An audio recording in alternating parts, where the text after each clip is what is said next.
Okay, here we are using the bug indicators. These are gardeners, they're the most versatile indicator on the market and can be fished in several different ways.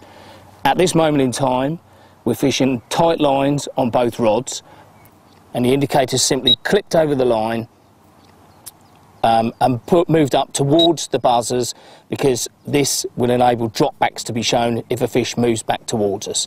If you get a full-blooded run, obviously the thing is just going to shoot forward and the indicator will be going up and down just as normal. So that's got that covered. That's with your tight line situation. To show dropbacks even more clearly, you can actually move the line between the bug ears, trapping it, and what that means is, instead of when you get a slack liner without it trapped, instead of the indicator being able to slide up and down the line as it goes down, what you'll actually see is every movement of the line as it comes down, giving you more bleeps as it goes. So just a little bit more notice of the fact that you've got a drop back.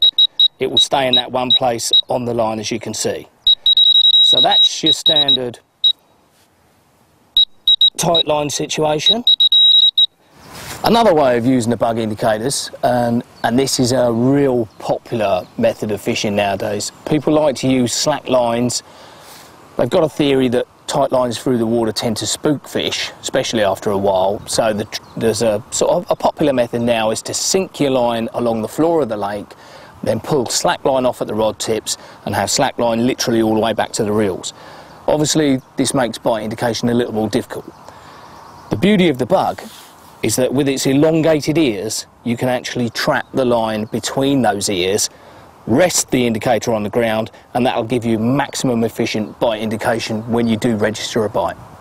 As with most bobbins, most bite indicators, you may need to adjust the tension of the indicator according to the wind conditions, undertow. There's various reasons you may want to do that. This is easily done on the bug.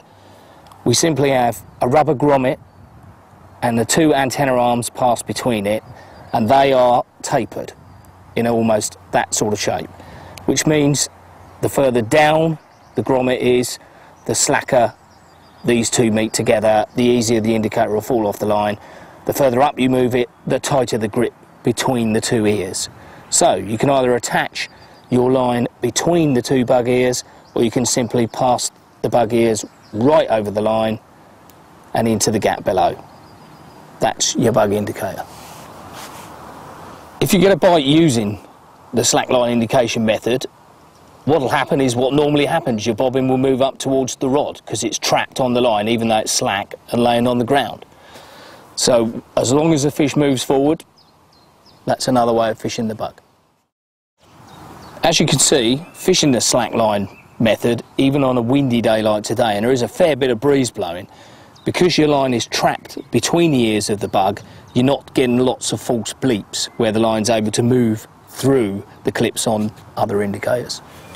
One last advantage of the elongated ears on the bug indicators trapping the line is that if you're fishing near snags, or if you're expecting drop back bites, if you can trap that line up near the indicator, it will follow the line every millimetre of movement down to the bottom, thus giving you maximum indication on a drop back bite, alerting you to the fact you have to get to the rods double quick.